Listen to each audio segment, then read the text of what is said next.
বন্যা পরিস্থিতির অবনতি হওয়ায় সিলেট অঞ্চলে ১৬ লাখ মানুষ পানিবন্দী। সময়ের সঙ্গে বাড়ছে বন্যা দুর্গত মানুষের সংখ্যা।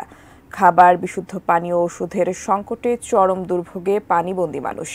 এদিকে সিলেট, ময়মনসিংহ ও রংপুর বিভাগে আগামীকালও বৃষ্টি অব্যাহত থাকবে বলে জানিয়েছে আবহাওয়া অফিস। প্রতিনিধিদের পাঠানো তথ্য ছবিতে বিস্তারিত নেক্সট রিপোর্টে। সিলেট নগরী সহ জেলার সব উপজেলায় বন্যা কবলিত। ১৩ উপজেলায় ৮.৫ লাখ মানুষ পানিবন্দী। রাস্তাঘাট ডুবে যাওয়ায় সিলেটের সঙ্গে অনেক উপজেলার যোগাযোগ বন্ধ। বন্যার্ত মানুষের জন্য একের পর এক আশ্রয় কেন্দ্র খোলা হচ্ছে। একটু পানির অবস্থা খুব খারাপ, ভয়াবহ অবস্থা, একদম ড্রেনের নালা সব পানি। সকাল রাত্রে বৃষ্টি হয়েছে না তেমন একটা, বর্তমানে যে বৃষ্টি হওয়ার সেই অনুযায়ীও পানি হওয়ার কথা আছে না, বাট মনে হয় পাহাড়ি ডল বা এই কারণে পানিটা বেশি বৃদ্ধি পায়।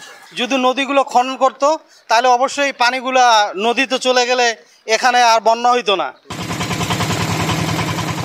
সুনামগঞ্জে অন্তত ৫ লাখ মানুষ পানিবন্দী। শহরের নিচু এলাকাগুলো পানিতে ডুবে আছে।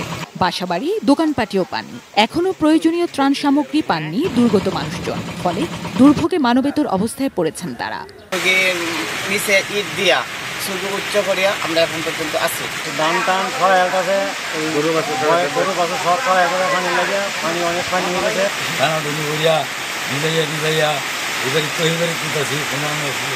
গরু বাছুর ছড়াইতেছি, অন্যদের আমরা যে কোনো অবস্থায় এক আল্লাহ ছাড়া কেউ কোথায়।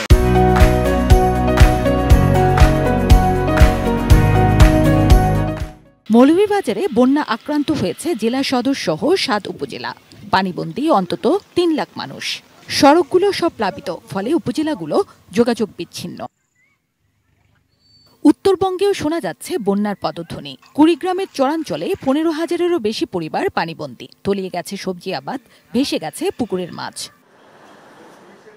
আবহাওয়া অফিস জানিয়েছে আগামী ২ দিন সারা দেশে ভারী বৃষ্টিপাতের সম্ভাবনা রয়েছে।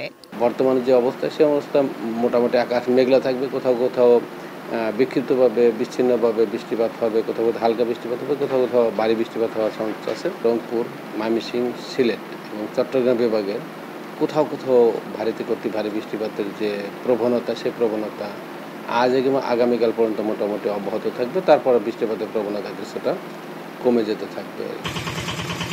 জিনিয়া ইসলাম, ডেস্ক রিপোর্ট, এটিএন নিউজ।